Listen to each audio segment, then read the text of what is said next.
Hello guys, ये जो particular video है ये लैंड रिफॉर्म्स पे है। तो मैंने आपको बोला था कि जो मेरा नेक्स्ट वीडियो होगा, जो मेरा लास्ट वीडियो था जो मैंने technology role of Indians in science and technology पे बनाया था, उसमें मैंने बोला था कि जो अगला वीडियो मैं बनाऊंगा लैंड रिफॉर्म्स पे होगा। तो ये वीडियो है।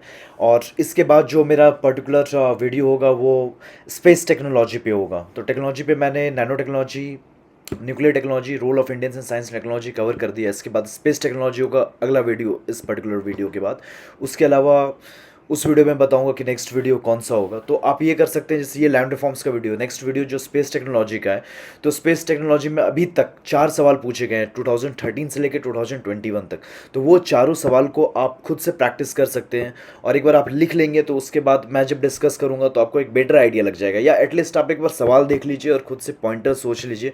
उसके बाद आप कंपैरिजन करेंगे मेरे आंसर से, तो आपको कुछ ना कुछ सीखने को मिलेगा।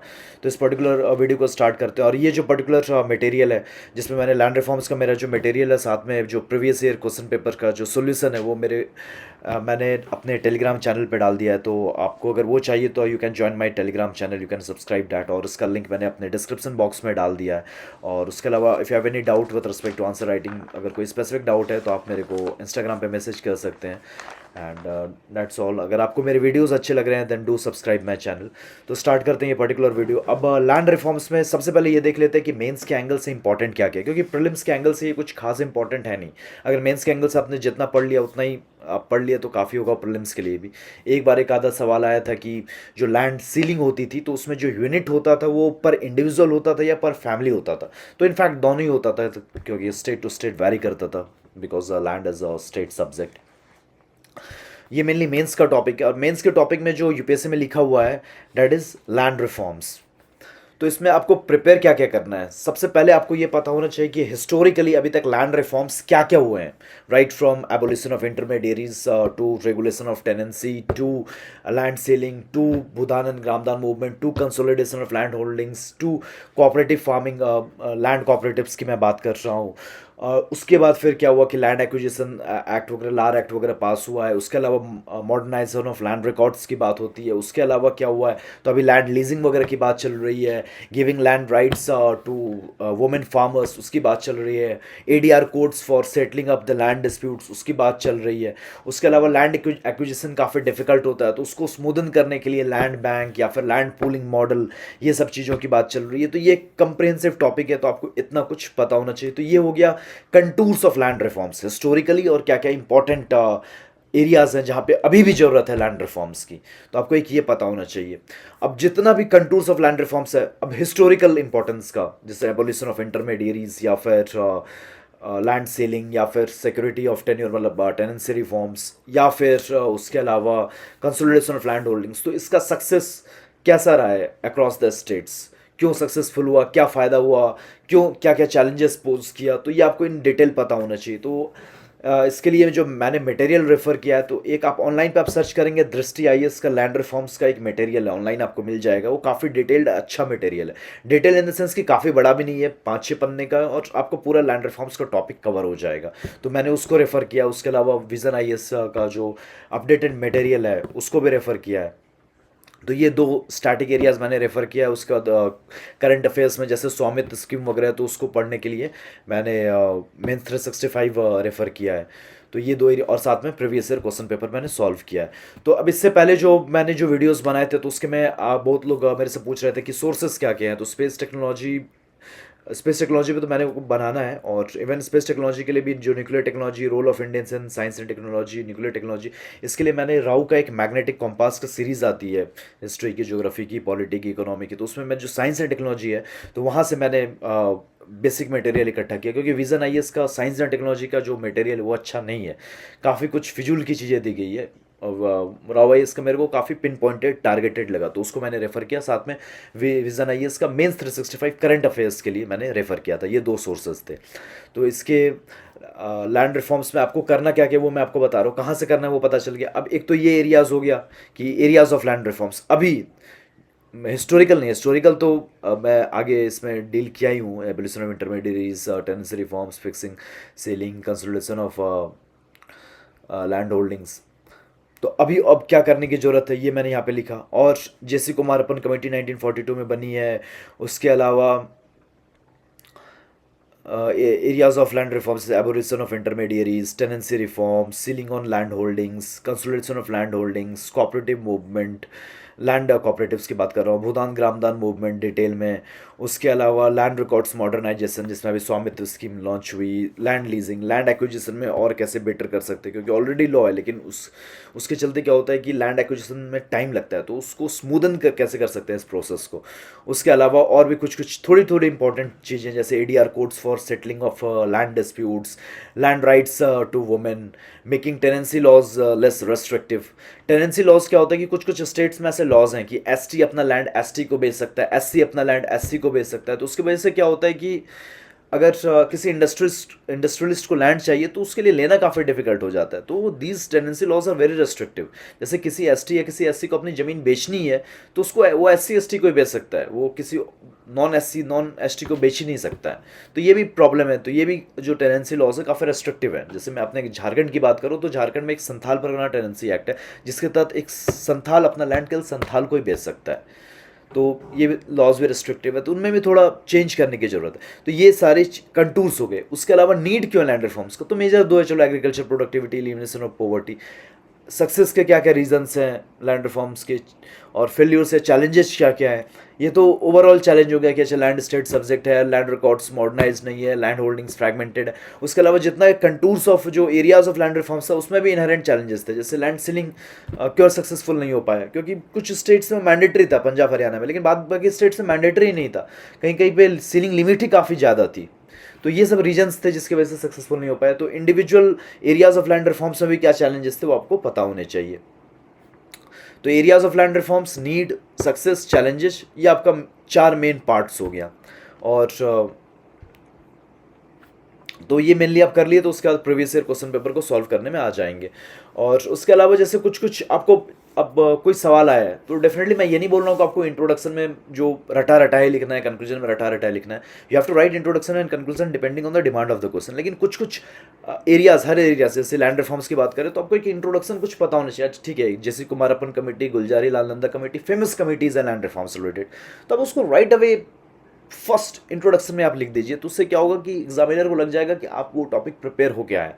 अब मैं ये नहीं बोल रहा हूँ कि ये आपको लिखना ही लिखना है, अगर लग रहा है कि लिख के मतलब नहीं होगा, काफ़ी टेंजेंशियल लिखोगे, एग्जामिनर को लग जाएगा आप पूछा कुछ और आप लिख कुछ और रहे हो, तो मत लिखो। लेकिन इन जनरल उसको ऐसे मॉडिफाई करके लिखा ही जा सकता है। अब कंक्लूजन में आप फिलीपींस की केस स्टडी के बारे में बता सकते हैं कि फिलीपींस में क्या होता है कि लैंड सीलिंग में करते हैं क्या, जो भी सरप्लस लैंड है उसको कलेक्ट किया जाएगा, उसका रीडिस्ट्रीब्यूट किया जाएगा अमंग द लैंडलेस और द पुअर फार्मर्स।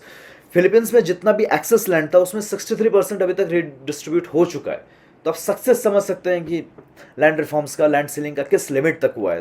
तो ये फिलीपींस की जो केस स्टडी है, सक्सेसफुल केस स्टडी है, उसको आप कंक्लूजन में कोट कर सकते हैं कि इंडिया को भी कुछ ऐसा करना होगा। अगर आपको कुछ नहीं समझ में आ रहा है और या फिर ये कंक्लूजन फिट हो रहा है तो आप कुछ इंटरनेशनल केस स्टडी, कुछ कमिटीज़ का हवाला देंगे और जेनरिक बातें लिखेंगे तो भी चल जाता है।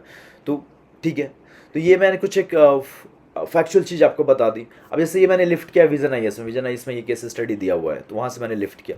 अब ये 4 स्टेजेज ऑफ लैंड रिफॉर्म्स है, ये ठीक है उतना इंपॉर्टेंट नहीं, लेकिन कभी कभी क्या एक बार सवाल आ गया था कि how land reforms will help in agricultural production and elimination of poverty. तो अब इंडिविजुअल लैंड रिफॉर्म्स की बात कर सकते हैं। तो लोग केवल फर्स्ट स्टेज की बात करते हैं, एवोल्यूशन ऑफ इंटरमीडिएरीज, तो selling of land holdings, tenancy reforms, तो कंसोलिडेशन ऑफ लैंड होल्डिंग्स।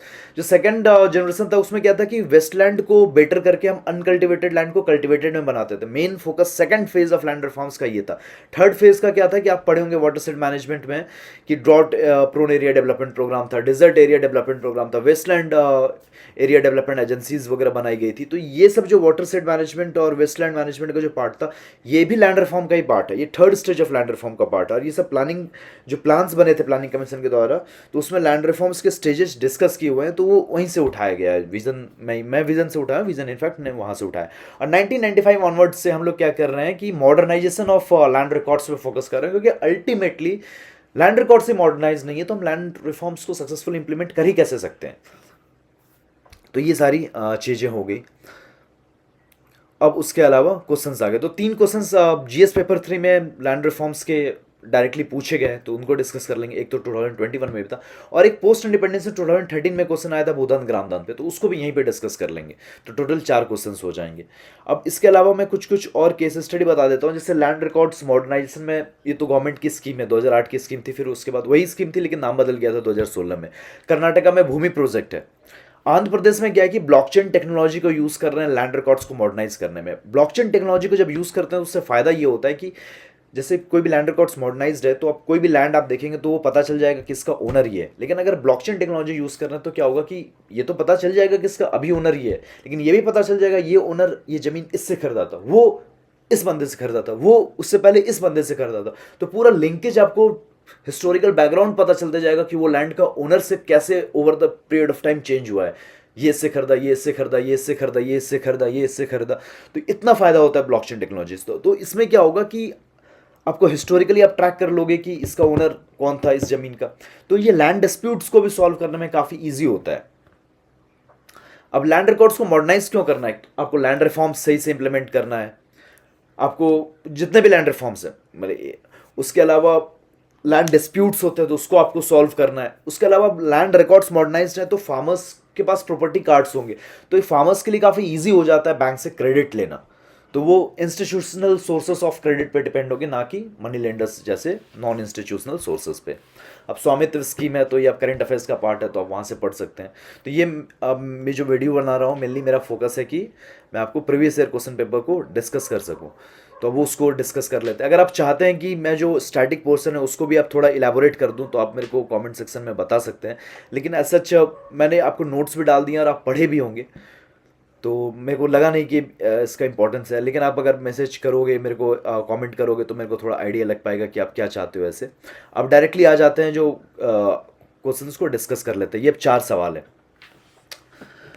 अब सबसे पहले स्ट्रक्चर डिस्कस करेंगे, फिर उसके बाद जो कंटेंट है वो डिस्कस करेंगे। आप ये जो मेरा पर्टिकुलर पीडीएफ है वो डेफिनेटली मैंने टेलीग्राम ग्रुप पे डाल दिया, और मैं वीडियो बनाने से पहले टेलीग्राम ग्रुप पे डाल देता हूँ, तो आपको पहले से ही पता चल जाएगा कि कौन सा वीडियो आने वाला है। तो उससे रिलेटेड जो क्वेश्चन आप देख सकते हैं, या इनफैक्ट ये मटेरियल में भी आप देख सकते हैं किस क्वेश्चन का मैंने आंसर किया। तो वो क्वेश्चन आप खुद से पढ़ें, एनालाइज करें, सोचें, उसका आंसर लिखने की कोशिश करें। लेकिन आपको अगर टाइम नहीं मिल पा रहा है तो एटलीस्ट उसका ब्लूप्रिंट अपने दिमाग में सोच लें, उसके बाद मेरे आंसर से कंपेयर करें, तो आपको थोड़ा आइडिया लग जाएगा कि अच्छा उसको ऐसे भी सोच सकते थे। मैं ये नहीं बोल रहा हूँ कि मैं आपसे बेटर ही आंसर बताऊंगा, कुछ एस्पेक्ट में आप भी बेटर होंगे डेफिनेटली, लेकिन आपको एक मेरे से कुछ तो नया सीखने को मिलेगा, तो दैट इज अल्टीमेटली बेनिफिशियल। आपने जो लिखा है उस मेरे से कुछ सीखेंगे तो आपको 1 मार्क्स इन्हांस हो गया उस पर्टिकुलर आंसर में, तो that makes a lot of difference. Total GS paper में 4 पेपर है और 20 क्वेश्चन, तो 50-60 मार्क्स तो एटलीस्ट इन्हांस हो ही जाएगा अगर आप सारे टॉपिक्स जीएस के मैं कवर कर लूँ और आप उसको आप देख लेंगे। तो चलिए स्टार्ट करते हैं। Critically discuss the objectives of Bhoodan and Gramdan movement initiated by Acharya Vinoba Bhave and their success. तो ये सवाल चाहता क्या है? Critically discuss the objectives of Bhoodan and Gramdan movement initiated bye Bhave and their success. तो सबसे पहले ये आपसे चाहता है कि भूदान मूवमेंट का जो ऑब्जेक्टिव था वो क्या था। दूसरा आपसे चाहता है ग्रामदान मूवमेंट था उसका ऑब्जेक्टिव क्या था। फिर फर्दर आपसे चाहता है कि भूदान की आप थोड़ी सी बढ़ाई कर दीजिए और साथ में कुछ क्रिटिसिज्म भी बताइए भूदान मूवमेंट का। उसके बाद आपसे चाहता है कि जो ग्रामदान मूवमेंट है उसकी थोड़ी बढ़ाई करके आप कुछ उसका क्रिटिसिज्म लिखिए। एंड में कंक्लूजन में आपको थोड़ा सा पॉजिटिव ओरिएंटेड आपको कंक्लूजन देना होगा। तो मेन बॉडी के 4 पार्ट्स हो गए। भूदान के बारे में आप बताइए, उसके ऑब्जेक्टिव्स के बारे में, ग्रामदान मूवमेंट के ऑब्जेक्टिव्स के बारे में बताइए। तो ये एक पैराग्राफ, ये एक पैराग्राफ। थर्ड पैराग्राफ आपका हो जाएगा कि थोड़ा सा बढ़ाई करके आप क्रिटिसिज्म भी करेंगे कि सक्सेस था लेकिन काफ़ी फेल्यूर्स भी थे या चैलेंजेस भी थे भूदान मूवमेंट में। सिमिलरली फोर्थ पैराग्राफ में आप ग्रामदान मूवमेंट के बारे में करेंगे। तो ये 4 पैराग्राफ आपके मेन बॉडी का पार्ट हो जाएगा। आप 4 भी कर सकते हैं या 6 भी कर सकते हैं, डिपेंडिंग कि आप सक्सेस और क्रिटिसिज्म दोनों मूवमेंट का अलग अलग पैराग्राफ में भी लिख सकते हैं। कंक्लूजन आपका एक पॉजिटिव टिल्ट होगा। और इंट्रोडक्शन में आप क्या है कि विनोबा भावे के बारे में लिख सकते हैं, या ओवरऑल ये जो मूवमेंट्स थे ये नॉन वायलेंट थे, बेसिक चीज़, या किस ईयर्स में लॉन्च हुए थे, तो एक बेसिक स्टार्ट दे सकते हैं विनोबा भावे के बारे में, या फिर किस ईयर में स्टार्ट हुआ, कुछ फैक्चुअल बेस आप दे सकते हैं। या फिर ये लैंड रिफॉर्म्स की शुरुआत हुई थी, मॉरल कॉन्शियसनेस जगाने के लिए किस स्टेप था, और फर्दर उसके बाद स्टेट और मतलब सेंटर गवर्नमेंट और स्टेट गवर्नमेंट्स ने भी इस पर्टिकुलर मूवमेंट को सपोर्ट किया एक लीगल बैकिंग देके। आप कुछ भी स्टार्ट कर सकते हैं कि ये पता चल जाए कि एग्जामिनर को ये पता चल जाना चाहिए कि आपको सवाल समझ में आ चुका है। अब इंट्रोडक्शन का मेन मकसद क्या होता है? इंट्रोडक्शन का मेन मकसद होता है कि आप एग्जामिनर को ये बता दें कि आपको समझ में आ चुका है कि सवाल पूछना क्या चाह रहा है, पहला। दूसरा, कभी कभी कुछ स्टेटमेंट्स लिखे होते हैं तो उसको आपको प्रूफ करना है बाय फैक्ट्स या बाय लॉजिक, वो भी कभी कभी इंट्रोडक्शन का काम होता है। कभी कभी आपको डिफाइन करना होता है, जैसे आप कैरिंग कैपेसिटी से रिलेटेड एक सवाल आ गया तो आपको पहले मैं कैरिंग कैपेसिटी आपको डिफाइन करनी होगी। तो ये सब, या फिर कुछ सवाल ऐसा है कि जैसे कुछ करंट इवेंट्स आप लिंक उसको कर सकते हो, तो आप वो भी कर सकते हो। तो इंट्रोडक्शन आप लगभग दिमाग में बैठा के रखो। कभी कभी आपको डेफिनेशन लिखना होगा, कभी कभी आपको फैक्ट्स लिखने होंगे, कभी कभी आपको करंट अफेयर्स का पीस लिखना होगा, कभी कभी कुछ स्टेटमेंट दिया होगा, एक स्टेटमेंट होगा फिर उसका 2 सवाल होगा, तो वो स्टेटमेंट को आपको प्रूफ करना है आपको इंट्रोडक्शन इटसेल्फ में। तो with facts, with figures, with reports आप कर सकते हैं। और हर सेक्शन में आप डिवाइड कर लीजिएगा कि इंट्रोडक्शन को स्टार्ट करने का मेन तरीका, अच्छा तरीका क्या होता है। जैसे आप इकोनॉमिक्स में आप किसी फैक्ट से स्टेटमेंट को स्टार्ट करते हो, इंट्रोडक्शन का पहले स्टेटमेंट को, तो that will be more beneficial. अगर सवाल है एनपीए पे कि एनपीए क्यों बढ़ रहा है, तो पहला स्टेटमेंट डिमांड्स की आपको डेटा पता होना चाहिए कि अच्छा, जैसे अभी इकोनॉमिक सर्वे रिलीज हुआ तो एनपीए अगर कंपेयर करें 2020 सितंबर से 21 सितंबर तक, तो एनपीए डिक्रीज हुआ है from 7.5% to 6.9% as per the economic survey 2022। तो ये डेटा वहाँ पे रिक्वायर्ड था। तो यहाँ पे अब स्ट्रक्चर पता चल गया, तो अब डिस्कस कर लेते हैं। तो इंट्रोडक्शन में विनोबा भावे और ये मूवमेंट्स के बारे में एक जनरल स्टेटमेंट होना चाहिए। तो Vinoba Bhave was Gandhian and he started the Bhoodan movement in 1951 and Gramdan in 1952। Both movements were non violent. ठीक है, बेसिक सा स्टार्ट हो गया। उसके बाद है क्या, भूदान मूवमेंट के बारे में लिखना है। तो भूदान मूवमेंट था क्या, बेसिकली भू का दान। तो जिस जिस फार्मर्स के पास, लैंडलॉर्ड्स के पास एक्सेस लैंड था, तो वो डोनेट करेंगे, बहुत सारे लैंड को कलेक्ट किया जाएगा और लैंडलेस में फार्मर्स में डिस्ट्रीब्यूट किया जाएगा। और ये स्टार्ट हुआ था पोचामपल्ली, आंध्र प्रदेश में। और टारगेट था कि जो भी बिग बिग लैंडलॉर्ड्स हैं वो अपने 1/6 लैंड को डोनेट करेंगे। और टोटल टारगेट भी इन्होंने फिक्स किया था 20 मिलियन हेक्टेयर्स का, रफली वो 50 मिलियन एकर्स हो गया। इतने लैंड को कलेक्ट करेंगे और लैंडलेस फार्मर्स में डिस्ट्रीब्यूट करेंगे। बाद में फिर स्टेट गवर्नमेंट्स वगैरह ने भी सपोर्ट किया इस पर्टिकुलर मूवमेंट को, लीगल बैकिंग वगैरह देके। तो ये भूदान मूवमेंट का ऑब्जेक्टिव था। So the objective of the Bhudan movement was to get surplus land from the landlords and distribute among the landless. The idea was to ask the landlords to give 1/6 of the land for redistribution. The target of redistribution was 20 million hectares, so yeah, 50 million acres. The movement started from Pochampalli, where surplus land were distributed to the Harijans. Second, Gramdan movement. Gramdan movement में क्या है कि ग्राम का दान। अब ग्राम का दान कैसे होगा कि एक गांव में काफ़ी लोग रहते थे, तो सबकी अपनी अपनी प्राइवेट प्रॉपर्टी होगा। अब क्या है कि ग्रामदान अगर कोई विलेज डिक्लेयर कर दिया गया है, दैट मीन्स कि वहाँ पे कोई प्राइवेट प्रॉपर्टी एग्जिस्ट नहीं करेगी। सब अपने प्रॉपर्टी राइट्स को एक्सटिंग्विश कर देंगे और वो पूरी प्रॉपर्टी, पूरा लैंड जो होगा वो विलेज एसोसिएशन या विलेज की प्रॉपर्टी हो जाएगी। दैट इज समवट लाइक जो ट्राइबल्स में कंसेप्ट होता है ना कि कॉमन प्रॉपर्टी रिसोर्स, वो वैसा सा हो जाएगा। और जितना भी प्रोडक्शन होगा तो उसका जो मार्केट प्रोड्यूस से जो पैसा आएगा वो डिस्ट्रीब्यूट कर लेंगे अमॉन्ग्स द फार्मर्स। तो ये कंसेप्ट था ग्रामदान का। तो ये 1952 में स्टार्ट हुआ था। और पहला विलेज जो ग्रामदान डिक्लेयर किया गया था वो हरिपुर यूपी में था, मागरोथ नाम था उसका। और इसमें क्या था कि अगर 51% ऑफ द लैंड और 75% ऑफ द विलेजेस रेडी हैं इन रिटन राइटिंग, तभी कोई विलेज ग्रामदान डिक्लेयर किया जाएगा। तो ये था अल्टीमेटली ऑब्जेक्टिव ग्रामदान का। अब सक्सेस देख लेते हैं। भूदान मूवमेंट क्या है, डेफिनेटली पॉलिटिकल एक्टिविटी को स्टिमुलेट किया। फर्दर ये सब जो स्टेट गवर्नमेंट्स भी इस आइडिया को इनकॉर्पोरेट करके अपने लॉज में एक लीगल बैकिंग देके इम्प्लीमेंट करेंगे, तो डेफिनेटली सक्सेसफुल तो था, लेकिन लिमिटेड सक्सेस था। लेकिन लिमिटेड सक्सेस कैसे था, क्योंकि जो प्रॉब्लम्स लैंड सीलिंग में हुआ कि मेजोरिटी ऑफ द लैंड जो डोनेट किया गया था वो नॉन फर्टाइल था, वो डिस्प्यूटेड था। और जितना कलेक्ट किया गया उसमें रिडिस्ट्रीब्यूट भी काफ़ी कम हुआ था। काफ़ी करप्शन वगैरह ऐसा कहते हैं कि बुक्स वगैरह में लिखा हुआ है कि काफ़ी करप्शन भी हुआ था उसमें।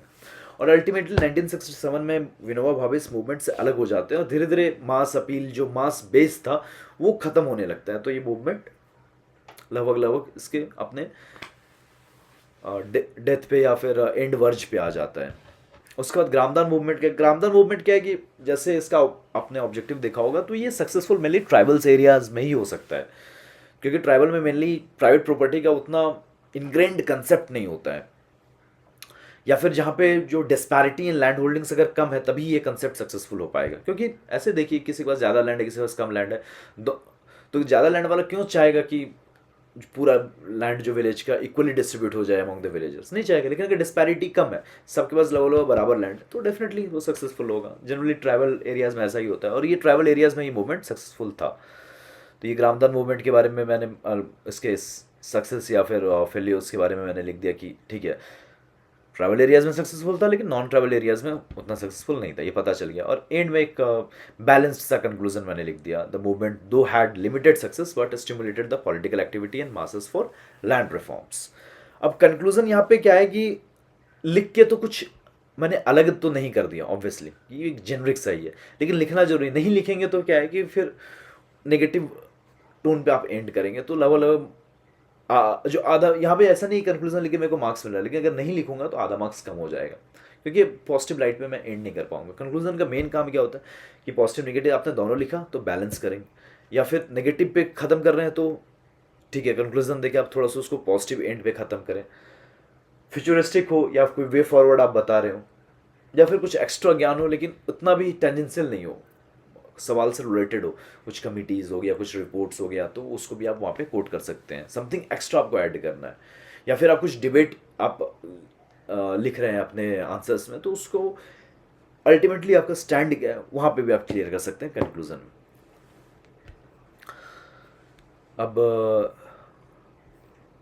यहाँ पे आप सबटाइटल्स वगैरह भी लिख सकते हैं कि भूदान मूवमेंट, ऑब्जेक्टिव भूदान मूवमेंट, सक्सेस भूदान मूवमेंट, ऑब्जेक्टिव ग्रामदान मूवमेंट, सक्सेस ग्रामदान मूवमेंट, ठीक है।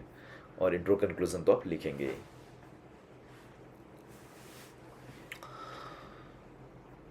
यहाँ डायग्राम्स वगैरह का इसमें तो इस पर्टिकुलर सवाल में तो मेरे को कोई रोल लगा नहीं। अगला सवाल देखते, 2013 में ये सवाल आया था। अब लैंड रिफॉर्म्स में ये 4 टॉपिक्स आप कर दिए, areas of land reforms, what were the reasons for the, ठीक है लिमिटेड सक्सेस था, लेकिन what were the reasons for the limited success of the land reforms, what are the challenges in the proper implementation of land reforms, और फिर why there is a need of land reform, चाहिए ही क्यों, क्या reason है, poverty elimination हो, चाहे agriculture productivity को एनहांस करना हो, तो जो भी रीज़न, तो इसको आपने अच्छे से कर लिया। और यही अभी तक सवाल आया हुआ है 2013 और उसके बाद नेक्स्ट 2016 और अभी 2021 में। तो इतना ही आपने अगर खुद से लिख लिया, नोट्स इतने का बना लिया, और 3-4 सवाल जो अभी तक आए हैं उसने आपने लिख लिया, तो that is more than enough, आपका लैंड रिफॉर्म्स टॉपिक अच्छे से प्रिपेयर हो गया, कुछ करने की जरूरत नहीं है। अब 2013 का सवाल देख लेते हैं, establish relation between land reforms, agriculture productivity and elimination of poverty in the Indian economy. तीनों के बारे में रिलेशन बताना है। अल्टीमेटली सवाल पूछना चाह रहा है कि लैंड रिफॉर्म से एग्रीकल्चर प्रोडक्टिविटी इनहांस कैसे होगी, सेकेंडली एग्रीकल्चर लैंड रिफॉर्म से एलिमिनेशन ऑफ पॉवर्टी कैसे इंश्योर होगी। तो 2 सवाल यहाँ पे पूछा जा रहा है। फिर सेकंड पार्ट पूछा गया, discuss the difficulties in designing and implementation of agriculture friendly land reforms. Difficulties क्या है इन डिजाइनिंग ऑफ लैंड रिफॉर्म्स और इम्प्लीमेंटेशन ऑफ लैंड रिफॉर्म्स। तो आपसे 4 पार्ट पूछा गया है इफेक्टिवली, कि लैंड रिफॉर्म से एग्रीकल्चर प्रोडक्टिविटी का क्या लिंकेज है, लैंड रिफॉर्म से एलिमिनेशन ऑफ पॉवर्टी का क्या लिंकेज है, और सेकेंड पार्ट में difficulties in designing of land reforms क्या है और difficulties in implementation of land reforms क्या है। 4 पार्ट है सवाल के, क्लियर कट। अब लोग क्या करते हैं कि डिफिकल्टीज इन लैंड रिफॉर्म्स एक साथ लिख देंगे, तो आप डिजाइनिंग और इम्प्लीमेंटेशन को अलग अलग लिखेंगे। अलग अलग पूछा भी गया तो आपको अलग अलग लिखना है, अलग अलग नहीं लिखेंगे तो डेफिनेटली आपने मिला के लिखा है तो आपका मार्क्स तो हैम्पर हो गई। सेकंड पार्ट में अगर जैसे मान लिया 2013 में तो ये 10 मार्क्स का सवाल था, मतलब सेकंड मतलब टोटल 4 पार्ट है, तो लास्ट 2 पार्ट आपका 5 मार्क्स का था, दोनों आप 2.5 मान सकते हैं। तो आपने एक पार्ट लिखा ही नहीं है, मिला के लिख दिया, तो आप ऐसे 2.5 मार्क्स में जो आपको अगर 1-1.5 मार्क्स मिलते हैं तो आप 1.5 मार्क्स ऐसे कॉम्प्रोमाइज़ कर रहे हो, तो ये काम नहीं करना है, ठीक है। अब मैंने आपको क्या बताया कि आपको स्टार्ट कैसे करना है, तो आप तो कुछ अपना एक्स्ट्रा नॉलेज आपने जो पढ़ा है, जैसे कुमारप्पा कमेटी या फिर गुलजारी लाल नंदा कमेटी, तो आप ऐसे डाल दो। अब है कि सबसे पहले आप इंट्रोडक्शन आप लिखोगे क्या, या कंक्लूजन में आप लिखोगे क्या। तो आपका यहाँ पे डायरेक्टली देखेंगे, अगर मेरे को पैराग्राफ वाइज इस पर्टिकुलर सवाल को अटेम्प्ट करना है, तो इंट्रोडक्शन में मैं लैंड रिफॉर्म्स को डिफाइन करूंगा कि लैंड रिफॉर्म्स में क्या क्या आता है। मेन बॉडी के फर्स्ट पैराग्राफ में लैंड रिफॉर्म से एग्रीकल्चर प्रोडक्टिविटी का क्या लिंकेज है। मेन बॉडी के सेकंड पैराग्राफ में लैंड रिफॉर्म से एलिमिनेशन ऑफ पॉवर्टी का क्या लिंकेज है। मेन बॉडी के थर्ड पैराग्राफ में डिजाइनिंग इन मतलब difficulties in designing of land reforms, और फोर्थ पैराग्राफ में difficulty is in implementation of land reforms मैं लिखूंगा। एंड में कंक्लूड करूंगा कि लैंड रिफॉर्म्स को और बेटर कैसे किया जा सकता है, कि अब इंडिया को किस चीज़ पे फोकस करना है। तो मॉडर्नाइजेशन ऑफ लैंड रिकॉर्ड्स पे, कंसोलिडेशन ऑफ लैंड होल्डिंग्स पे, giving land rights to women farmers पे, और इंडिया इवन फिलीपीन से भी सीख सकता है जो जहाँ पे 63% ऑफ द सरप्लस लैंड को डिस्ट्रीब्यूट किया जा चुका है। That is one of the best example of implementation of land reforms in the world, and the reason responsible there was political will. तो अब ये भी मैं कंक्लूजन में लिख सकता हूँ, वे फॉरवर्ड का वो काम किया। और ये जो डिफिकल्टीज इन डिजाइनिंग और डिफिकल्टीज इन इम्प्लीमेंटेशन है, तो आप पॉइंटर्स में लिखेंगे ना तो ज़्यादा बेटर होगा। तो 5 मार्क्स का सवाल है, मतलब दोनों 2.5 मार्क्स का है, तो दोनों में 3-3 पॉइंट लिख देंगे, that will be more than enough. तो अभी इस पर्टिकुलर सवाल को स्टार्ट करते हैं। तो सबसे पहले लैंड रिफॉर्म्स को डिफाइन करना है इंट्रोडक्शन में। Land reforms as per J C Kumarappa committee should include abolition of intermediaries, ceiling of land holdings, tenancy reforms and consolidation of land holdings. तो मैंने लैंड रिफॉर्म्स को डिफाइन भी कर दिया और कुमारप्पा कमेटी का नाम भी लिख दिया। तो मेरा इंट्रोडक्शन का भी काम हो गया और थोड़ा एक फैक्चुअल नॉलेज मैंने यहाँ पर डाल दिया। तो उससे क्या होगा कि थोड़ा कंटेंट इनहांस होता है और एग्जामिनर को ऐसे लगेगा कि मैं पढ़ के गया हूँ या फिर डिटेल में मेरे को पता है कुमारप्पा कमेटी वगैरह के बारे में। क्योंकि लैंड रिफॉर्म्स में कुमारप्पा कमेटी एक बेस है जिसपे पूरा इंडिया का लैंड रिफॉर्म्स 1950-60s पे जो हुआ था वो इसी कमेटी के रिकमेंडेशन के बेसिस पे ही इम्प्लीमेंट हुआ था। अब आगे आते हैं। अब लैंड रिफॉर्म से प्रोडक्टिविटी कैसे इन्हांस होगी। तो प्रोडक्टिविटी इन्हांस होती है कि नहीं होती है, इसमें दो पहलू है। एक है कि जैसे एबोलिशन ऑफ इंटरमीडियरीज से या फिर giving land rights to tenant से क्या होता है कि ओनरशिप स्टेटस आ जाता है लैंडलेस या फिर फार्मर्स के पास।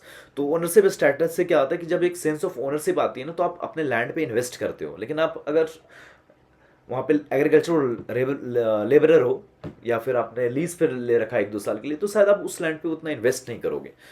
तो एक सेंस ऑफ ओनरशिप के साथ साथ क्या होता है कि आप इन्वेस्ट भी करते हो, जिसके चलते फाइनली एग्रीकल्चर प्रोडक्टिविटी बढ़ेगी। आप इन्वेस्ट करोगे मैकेनाइजेशन पे, इरिगेशन पे, तो डेफिनेटली एग्रीकल्चर प्रोडक्टिविटी आपकी बढ़ेगी।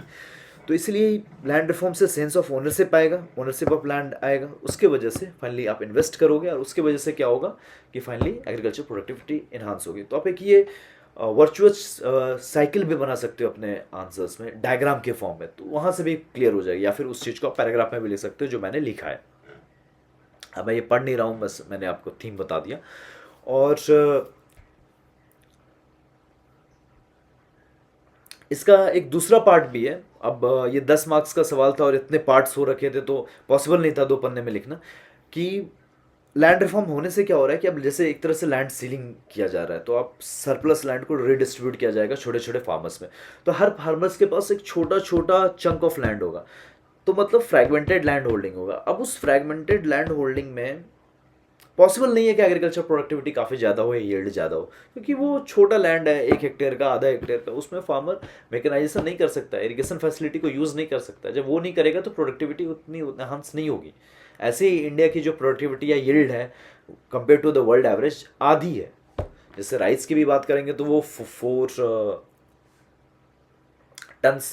भी नहीं है, 3 टन्स पर हेक्टेयर है। वर्ल्ड का एवरेज 6 टन्स पर हेक्टेयर है, वर्ल्ड का ही डबल है। कुछ कुछ बेटर कंट्रीज चाइना वगैरह का तो और भी आगे है।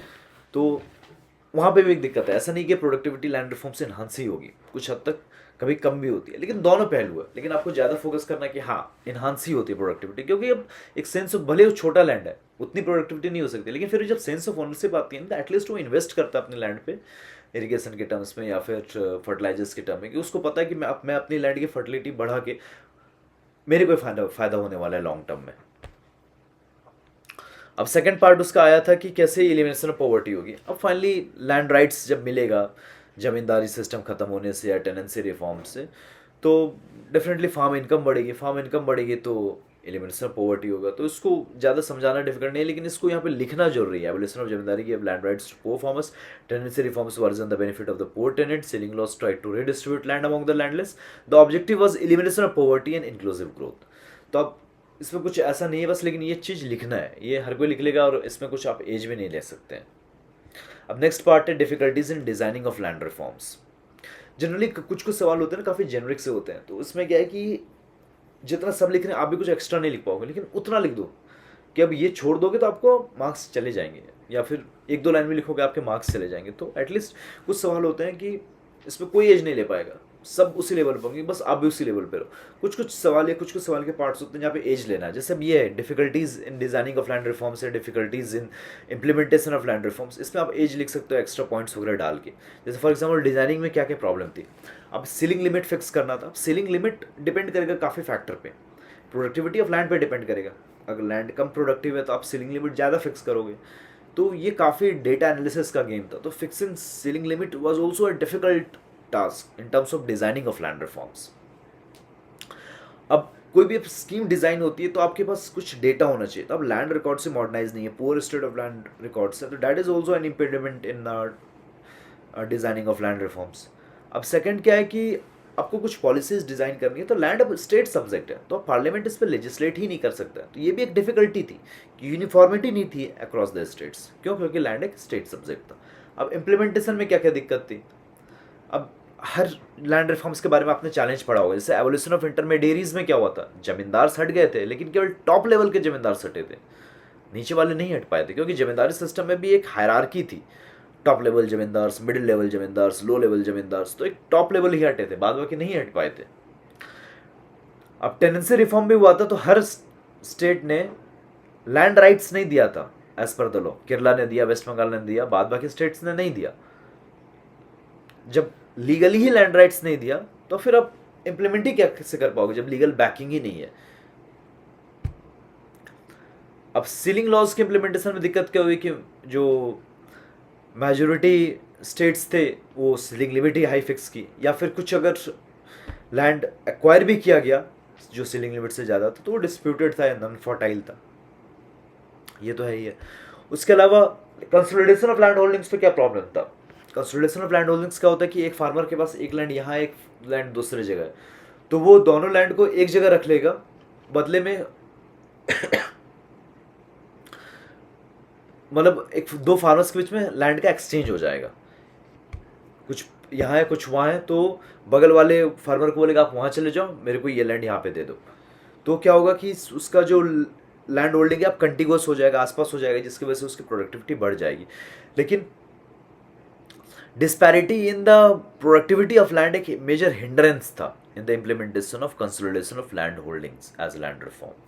उसके अलावा फ्रैगमेंटेशन ऑफ लैंड होल्डिंग भी एक प्रॉब्लम था। ये इतना फ्रैगमेंटेड है कि अब 5-6 जगह तो पॉसिबल नहीं हो पाता है कि कंसोलिडेशन हो पाए।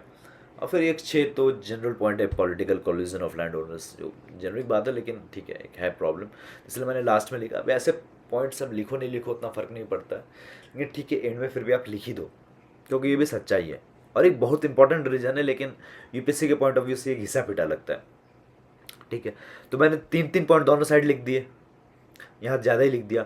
2 land reforms had difficulties but it is required for inclusive growth. मैंने हाँ ठीक है डिफिकल्टीज लिखा, लेकिन आप एक इसको पॉजिटिव ट्यूनिंग भी तो देना है, तो मैंने ये देखिए यहाँ पे ख़त्म कर दिया। यहाँ पे आप फिलीपींस का एग्जाम्पल भी दे सकते हो, मैंने आपको बताया। वही चीज़ मैं बार बार करूँगा। अब मैं लैंड रिफॉर्म से सवाल है तो स्टार्ट में करूँगा जैसे कुमारप्पा कमेटी से, एंड करूँगा फिलीपींस के केस स्टडी पे, क्योंकि मेरे को ये रटा रटा है। बाद बाकी तो ठीक है मेन बॉडी जो पूछा है वो मैं लिखूँगा। डायग्राम वायग्राम बनाना है अगर तो लैंड रिफॉर्म्स डिफाइन करने के लिए लैंड रिफॉर्म्स लिख के और 4-3 मार्क के हर जो लैंड रिफॉर्म्स है वो मैं लिख लूँगा। या मैंने बताया कि वर्चुअस साइकिल मैं डिनोट कर दूंगा कि कैसे लैंड रिफॉर्म से एग्रीकल्चर प्रोडक्टिविटी एनहांस होगी। लैंड रिफॉर्म्स होगा, सेंस ऑफ ओनरशिप आएगी, इन्वेस्टमेंट ऑन लैंड होगा, जैसे इरीगेशन या फिर मैकेनाइजेशन, उसकी वजह से फाइनली प्रोडक्टिविटी बढ़ेगी। तो ये भी आप डायग्राम के फॉर्म में आप यहाँ पे डाल सकते हैं।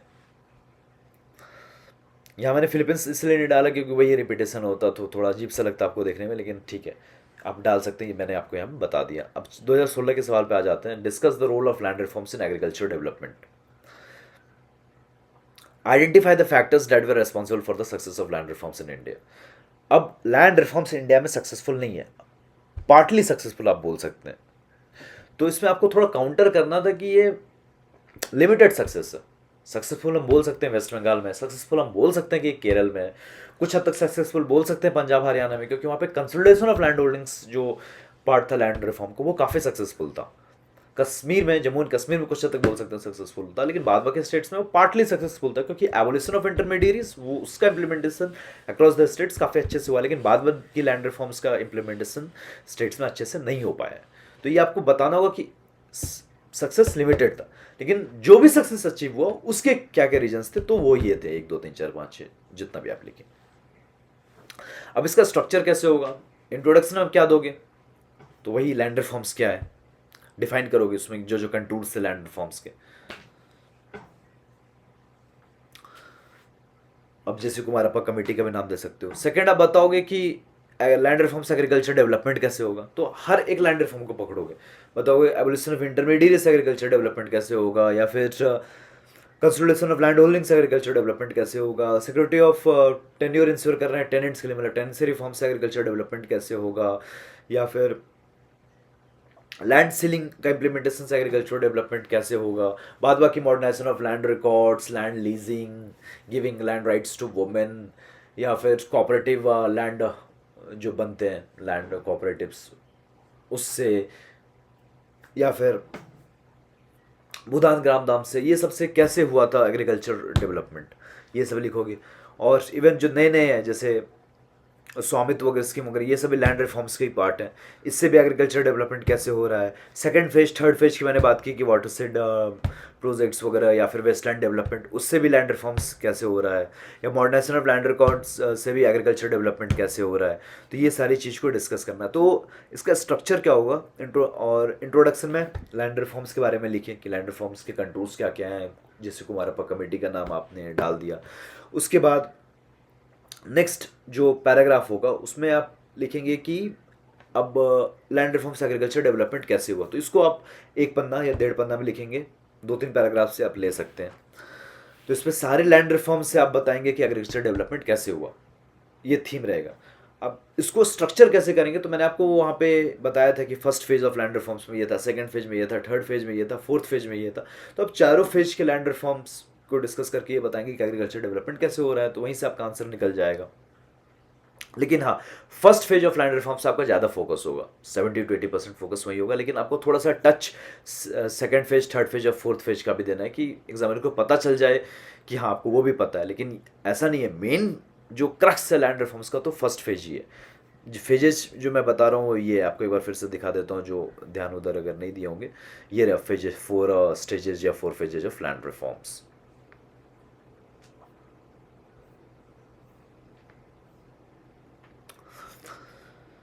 तो अब ये आप पढ़ लीजिएगा आंसर, मैंने यहाँ पे लिखा हुआ है, तो आपको एक अल्टीमेटली स्ट्रक्चर पता चल गया कि अब जो भी सारे लैंड रिफॉर्म्स हैं उससे एग्रीकल्चर डेवलपमेंट कैसे हुआ। चलिए डिस्कस ही कर लेते हैं। अब एबोलिशन ऑफ इंटरमीडिएट से एग्रीकल्चर डेवलपमेंट कैसे हुआ। ऑब्वियसली इंटरमीडिएरीज हटे, land ownership I, sense of ownership I, investment होगा लैंड पे, प्रोडक्टिविटी भी वगैरह बढ़ेगी, तो फाइनली एग्रीकल्चर डेवलपमेंट हुआ। सिमिलरली टेनेंसी रिफॉर्म्स के लिए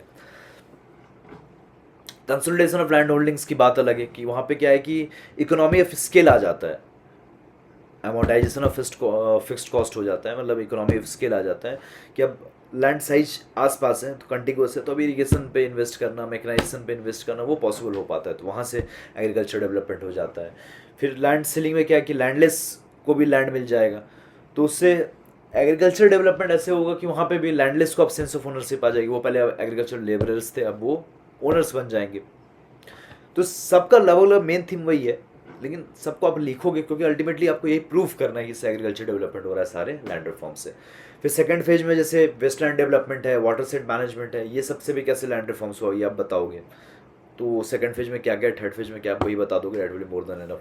फिर मॉडर्नाइजेशन ऑफ लैंड रिकॉर्ड से भी कैसे एग्रीकल्चर डेवलपमेंट होगा, कैसे होगा, तो मॉडर्नाइजेशन ऑफ लैंड रिकॉर्ड से लैंड रिफॉर्म्स का इंप्लीमेंटेशन बेटर हो सकता है। लैंड डिस्प्यूट सॉल्व होगा, या फिर लैंड प्रॉपर्टी कार्ड्स मिल जाएंगे तो फार्मर्स को क्रेडिट मिलना बैंक से काफ़ी आसान होगा, तो उससे अल्टीमेटली एग्रीकल्चर डेवलपमेंट होगा। तो ये सब रीजन्स की वजह से आप बता सकते हो कि लैंड रिफॉर्म से एग्रीकल्चर डेवलपमेंट होगा। और फ्यूचर्स में भी जैसे स्वामित्व स्कीम हो गई कि या फिर वुमेन फार्मर्स को लैंड राइट्स मिल गया, या फिर लैंड डिस्प्यूट्स वगैरह सॉल्व हो गया, लैंड लीजिंग हो गया, तो ये सब एरियाज़ हैं जहाँ पे वर्क करना है ताकि और भी एग्रीकल्चर डेवलपमेंट हो सके। तो ये आपका आंसर होगा। अब आप पढ़ सकते हो, तो अब ये मैं पढ़ नहीं रहा हूँ अल्टीमेटली, आपको सेंस मिल गया होगा। अब second part, identify the factors that were responsible for the success of land reforms in India. तो इसमें आपको पहले बताना होगा कि जो लैंड रिफॉर्म्स है, एबोलिशन ऑफ इंटरमीडियरीज छोड़ के बाद बाकी लैंड रिफॉर्म्स नहीं कर सकते कि इंडिया में सक्सेसफुल था। और बाद बाकी लैंड रिफॉर्म्स अगर कहें केरल, वेस्ट बंगाल, जम्मू एंड कश्मीर, ये सब में सक्सेसफुल था, लेकिन बाद बाकी स्टेट्स में तो नहीं था, लिमिटेड सक्सेस ही था। And the reasons for that limited success are as follows. तो आप बता देंगे। अब वो सब रीजन्स क्या होंगे? पहले जैसे एबोलिशन ऑफ इंटरमीडियरीज की अगर बात करें तो ठीक है, लॉज वगैरह पास किए गए, क्योंकि लैंड स्टेट सब्जेक्ट था, मैक्सिमम सारे स्टेट्स ने लॉज पास किए। इवन कॉन्स्टिट्यूशन का जो 44th अमेंडमेंट हुआ था, जिसमें right to property ceased to be fundamental right, वो इसलिए हुआ था ताकि ये लैंड सीलिंग लॉज को सही से इंप्लीमेंट किया जा सके। तो एक कॉन्स्टिट्यूशनल बैकिंग भी मिल गई थी इन लैंड रिफॉर्म्स को। लैंड स्टेट सब्जेक्ट था, तो उसकी वजह से क्या हुआ कि वेस्ट बंगाल, केरल, ये सब स्टेट्स लॉज बनाए regarding abolition of intermediaries, tenancy reforms. Tenancy reforms में अगर आप डिटेल में आप पढ़ेंगे तो आपको पता होगा कि वेस्ट बंगाल, केरल ने लैंड राइट्स भी दे दिए थे टेनेंट्स को। सीलिंग लिमिट जो इन सब स्टेट्स में था वो काफ़ी लो था, तो इवन जो सरप्लस लैंड को एक्वायर करके डिस्ट्रीब्यूट भी किया जा सका फार्मर्स में। कंसोलिडेशन ऑफ लैंड होल्डिंग्स आप देखेंगे कि वो जो सक्सेसफुल था वो पंजाब, हरियाणा जैसे स्टेट में था, क्योंकि वहाँ पे मैंडेटरी कर दिया गया था। कंसोलिडेशन ऑफ लैंड होल्डिंग्स ये कम्युनिस्ट स्टेट में इतना सक्सेसफुल नहीं था, बल्कि पंजाब, हरियाणा में था। अगर आप डिटेल में आपको फैक्ट्स वाइज आप देखेंगे कि जैसे फॉर एग्जांपल इंडिया में भी जो एवरेज लैंड होल्डिंग है वो 1.08 हेक्टेयर्स है, एग्रीकल्चरल लैंड की बात कर रहा हूँ। तो सबसे ज़्यादा जो लैंड होल्डिंग है, एवरेज लैंड होल्डिंग, वो नागालैंड में, सेकंड पंजाब है, थर्ड हरियाणा है। पंजाब हरियाणा ज़्यादा क्यों है? Because of this land reform being made mandatory by law. 44 constitutional amendment की मैंने बात किया। भूदान, ग्रामदान वगैरह ने भी कुछ सक्सेसफुल रोल अदा किया। तो ये रीजन्स रिस्पॉन्सिबल थे लिमिटेड सक्सेस के लिए। आप कंक्लूजन में और भी बेटर कर सकते हैं, आप ये भी बता सकते हैं वे फॉरवर्ड की फर्दर हमको ये लैंड रिफॉर्म्स की जरूरत है, और उससे फर्दर एग्रीकल्चर डेवलपमेंट प्रमोट हो सकता है। वो कौन कौन लैंड रिफॉर्म्स होंगे? लैंड लीजिंग हो गया, giving land rights to women farmers हो गया, ADR codes for settling land disputes वगैरह हो गया, मॉडर्नाइजेशन ऑफ लैंड रिकॉर्ड्स हो गया, making land tenancy laws less restrictive. तो ये सब एरियाज हो गए। उसके अलावा 2021 में how did the land reforms in some parts of the country help to improve the socio economic conditions of marginal and small farmers. तो how did land reforms in some parts of the country help to improve the socio economic conditions of marginal small farmers. तो ये land reforms के बारे में आप define करोगे, तो Kumarappa committee और लैंड रिफॉर्म्स में क्या क्या कंटूर्स थे वो आप बता दोगे। अब यहाँ पूछ रहा है how did land reforms in some parts of the country help to improve the condition of farmer. तो ये सवाल खुद मान रहा है कि some part of the country में ये लैंड रिफॉर्म सक्सेसफुल हुआ, तो वो some parts of the country कौन था वो आप बता दो। तो वेस्ट बंगाल, तो केरल, तो जम्मू एंड कश्मीर। फिर उसके बाद मार्जिनल स्मॉल फार्मर्स को आप डिफाइन कर दो जिनकी लैंड होल्डिंग साइज 2 हेक्टेयर से कम है, और 86% of the farmers small and marginal farmers है। तो ये रिक्वायर्ड है सवाल में, क्योंकि ये सब टर्म्स है। लैंड रिफॉर्म मतलब अल्टीमेटली पूछ रहा है कि लैंड रिफॉर्म्स फार्मर्स के लिए हेल्पफुल कैसे हुआ, तो ये तो आप आंसर कर दोगे, लेकिन लैंड रिफॉर्म्स डिफाइन करना, some parts of the country में वो पार्ट्स ऑफ द कंट्री कौन कौन है, और फिर मार्जिनल स्मॉल फार्मर्स क्या होते हैं, तो ये इंट्रोडक्शन आपने डिफाइन कर दिया। अब फिर बताओगे कि सोशियो इकोनॉमिक कंडीशन कैसे इंप्रूव किया। तो उसमें कैसे बताओगे एवोल्यूशन ऑफ जमींदारी सिस्टम, या फिर टेनेंसी रिफॉर्म्स कैसे इंप्रूव किया, लैंड सीलिंग कैसे इंप्रूव किया, कंसोलिडेशन ऑफ लैंड होल्डिंग कैसे इंप्रूव किया, भूदान ग्रामदान मूवमेंट कैसे इंप्रूव किया, सेकंड फेज में जो watershed management western development था वो कैसे इंप्रूव किया। तो ये सब इंप्रूव किया, और एंड में कंक्लूजन में मैंने बता दिया कि now the land reform should focus on land record modernization, land leasing, land rights for women farmers, special codes for land disputes which will further help the small and marginal farmers. तो way forward क्या है, future में किन किन land reform से focus करना, वो ये मैंने यहाँ पे कंक्लूजन में डाल दिया। तो ये एक वे फॉरवर्ड का ये काम करता है। तो अब आपको थोड़ा थोड़ा आइडिया लगा, आपका ये लैंड रिफॉर्म्स भी रिवाइज हो जाएगा, आपको थोड़ा बेटर पता चला होगा कि इंट्रोडक्शन में क्या लिखते हैं, कंक्लूजन में क्या लिखते हैं, या फिर आंसर को स्ट्रक्चर कैसे करते हैं। तो ये जो पर्टिकुलर आंसर्स है आपको टेलीग्राम पे मिल जाएगा, और आप कुछ डाउट है तो आप मेरे को इंस्टाग्राम पे मैसेज कर सकते हैं। अगर आपको वीडियो अच्छा लग रहा है then you can subscribe the channel. Definitely आप सब्सक्राइब करें तो उससे मेरा भी मनोबल बढ़ता है। So that's all, thank you for watching.